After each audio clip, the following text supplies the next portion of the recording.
Hi friends, ఈరోజు మన video ఏంటంటే మంచి పానీపూరి చేసుకుంటున్నాం. ఈ పానీపూరికి సాయంత్రం పూట చాలా మంది పిల్లలు కానీ పెద్దోళ్ళు కానీ పానీపూరి అంటే చాలా ఇష్టపడతారు.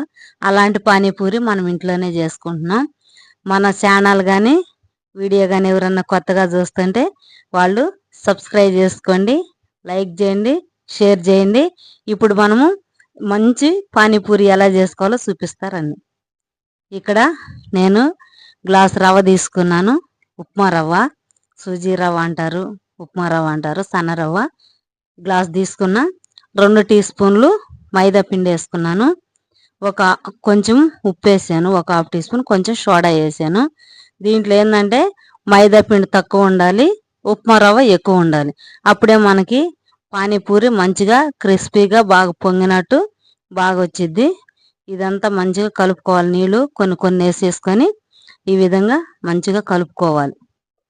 మన గట్టిగా కలపొద్దు, అట్లాగాని మరీ జావుగా కలపొద్దు. బాగా మనకి ఈ విధంగా నేను ఎట్ట కలుపుతున్నాను ఆ విధంగా కలుపుకోవాలి. కొన్ని కొన్ని నీళ్ళు వేసుకొని అప్పుడు మనకు బాగా ముద్దలాగా వచ్చింది.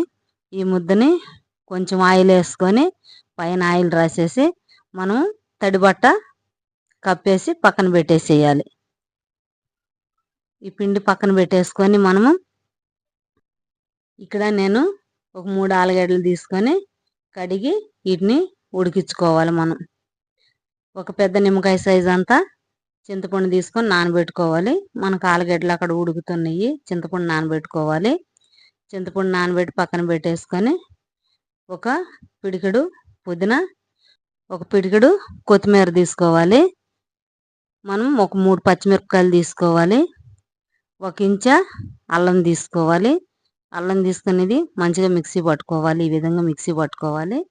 మిక్సీ పట్టుకొని మనం దీన్ని వడకట్టుకోవాలి. కొన్ని నీళ్ళు వేసుకొని గిన్నె తీసుకొని జాలి తీసుకొని మంచిగా వడకట్టుకోవాలి. ఈ విధంగా మనం ఈ విధంగా వడకట్టుకొని దీన్ని తీసేసి మన చింతపండు కూడా కలిపి దీంట్లోనే వడకట్టేసుకున్నాం. ఇదంతా మంచిగా గుజ్జు తీసుకొని ఇది ఇంక పిప్పి తీసేసి మనము ఈ నీళ్ళు చూసుకొని కలుపుకోవాలి. పులుపు చూసుకోవాలి. ఒక half teaspoon chaat masala, ఒక హాఫ్ టీ స్పూన్ మన బ్లాక్ సాల్ట్, ఒక హాఫ్ టీ స్పూన్ మామూలు ఉప్పు వేసుకోవాలి. జీలకర్ర పొడి ఒక హాఫ్ టీ స్పూన్, ఒక హాఫ్ టీ స్పూన్ కారం వేసుకోవాలి. ఒక టీ స్పూన్ మిరియాల పొడి వేసుకోవాలి. వేసుకొని ఇవన్నీ మంచిగా కలిపి మనకి పానీపూరీలోకి పానీ రెడీ అయిపోయింది. టేస్ట్ చూసి పక్కన పెట్టేసుకోవాలి. ఏదైనా ఉప్పు కారం కానీ తక్కువైతే మనం వేసుకొని ఇప్పుడే కలిపి పక్కన పెట్టేసుకోవాలి. కొంచెం కొత్తిమీర సన్నగా కట్ చేసుకొని వేసుకొని మూత పెట్టి పక్కన పెట్టుకోవాలి. నాకైతే ఇక్కడ అన్నీ సరిపోయినాయి. పులుపు, కారం, చాట్ మసాలా అంతా మంచిగా సరిపోయింది. పానీ పక్కన పెట్టేసుకున్నాం. ఇక్కడ ఆలుగడ్డలు ముందు ఉడికించుకొని పొట్టు తీసేసి ఇప్పుడు ఒక గిన్నె తీసుకొని మనం ఉడికించుకున్న ఆలుగడ్డ అంతా దీంట్లో నలిపేసుకోవాలి. నేను కొన్ని బఠానీ ఉడికించి పెట్టుకున్నాను. మెత్తగా ఉడికించుకున్న బఠానీ కూడా వేసుకొని దీంట్లో మంచిగా కలుపుకోవాలి. ఈ విధంగా కలుపుకోవాలి. కలుపుకున్నాక ఒక half teaspoon black salt, ఒక half teaspoon chaat masala, ఒక హాఫ్ టీ స్పూన్ ధనియాల పౌడర్, ఒక హాఫ్ టీ స్పూన్ జీలకర్ర పౌడర్, కొంచెం ఉప్పు, ఒక టీ స్పూన్ మిరియాల పొడి, ఒక టీ స్పూన్ కారం, ఒక ఉల్లిగడ్డ సన్నగా కట్ చేసి వేసుకోవాలి. ఒక 2 పచ్చిమిరపకాయలు సన్నగా కట్ చేసుకొని వేసుకోవాలి. కొంచెం పుదీనా, కొంచెం కొత్తిమీర, ఒక క్యారెట్ తురిమి వేసుకోవాలి. వేసుకొని ఇవన్నీ మంచిగా కలిపి మనకి పూరీలోకి స్టఫింగ్ని ఈ విధంగా కలిపి పక్కన పెట్టేసుకోవాలి. చాలా బాగుంది. ఈ విధంగా కలుపుకొని పక్కన పెట్టుకోవాలి. ఇప్పుడు మనం పూరీలు చేసుకుందాం. పిండి చూద్దాం. చూసారా, పిండి మంచిగా మెత్తగా నానన్నది.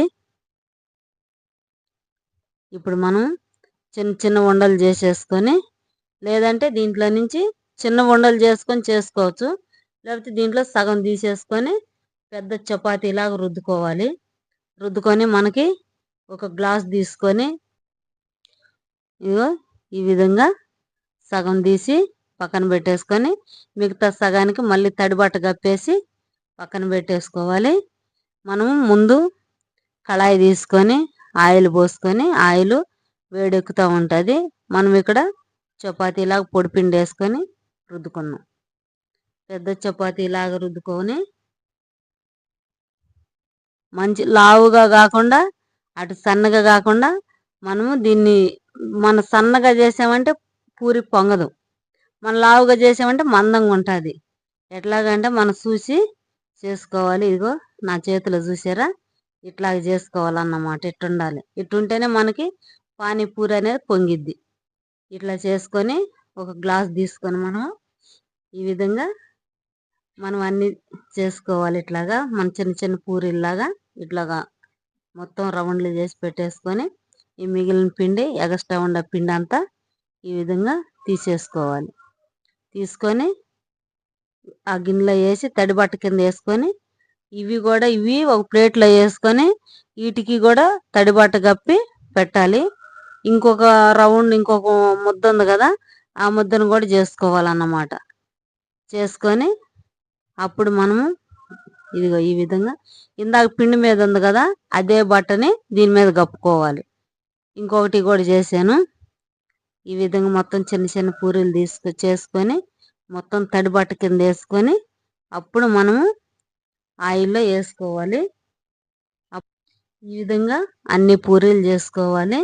అన్ని పూరీలు చేసుకొని తడిబట్ట కప్పుకొని మనం ఇప్పుడు ఆయిల్ వేడెక్కినాక ఆ బట్ట కింద నుంచే తీసి మనం వేసుకోవాలి. ఆయిల్ బాగా వేడిగా ఉండకూడదు, బాగా చల్లగా ఉండకూడదు. మనము లో టు మీడియంలో పెట్టుకొని అప్పుడు పూరీలు వేసుకోవాలి. ఈ విధంగా పొంగుతున్నాయి, బాగా పొంగుతున్నాయి, కానీ చాలా మంచిగా పొంగుతున్నాయి పూరీలు. ఇట్లాగ పొంగితేనే మనకి ఒక పూరి పొంగి పైకి లేచినాక ఇంకొక పూరి వేసుకోవాలి. ఈ విధంగా కాల్చుకోవాలి. మనకు మంచి ఎమ్మి పానీపూరి రెడీ అయిపోతున్నది. చాలా బాగుండేయండి. మీరు కూడా ఒకసారి ఈ విధంగా ట్రై చేయండి. ఇంట్లోనే పానీపూరి చేసుకోవచ్చు. బయటికి వెళ్తే 4 పూరీలే ఇస్తున్నారు. మనం ఇంట్లో చేసుకుంటే హెల్తీగా తినొచ్చు, కోరినన్ని తినొచ్చు. పిల్లలు బయటికి వెళ్తే పిల్లలకి 4 పూరీలే ఇస్తున్నారు. మనం ఇంట్లో చూసారు ఎంతంత పూరీలు వస్తున్నాయో. ఈ విధంగా మనం ఇంట్లో చేసుకొని హ్యాపీగా పిల్లలకి పెట్టవచ్చు, మనము కూడా తినొచ్చు. మనకు పానీపూరీలన్నీ కాల్చుకున్నాక చూపిస్తాను. మనకు పానీపూరీలు రెడీ అయిపోయినాయి. చూసారా అసలు ఎంత బాగా వచ్చినాయో, చాలా బాగా వచ్చినాయి అండి. ఈ విధంగా మనం పానీపూరి ఇంట్లోనే రెడీ చేసుకోవచ్చు. ఇప్పుడు మనం ముందుగా చేసుకున్న దీంట్లో స్టఫింగ్ని పెట్టేసుకొని ఉల్లిగడ్డ వేసుకొని పానీపూరీలో ఉంచుకొని తింటమే. ఎంతో మనకి ఎమ్మి పానీపూరి రెడీ అయిపోయింది. ఈ విధంగా చేసుకుంటే సాయంత్రం పూట మనం బయటికి కూడా బాబని లేదు, మన పిల్లలు వచ్చేలాకి ఈ విధంగా పానీపూరి చేసామంటే హ్యాపీగా తింటారు. Thank you for watching.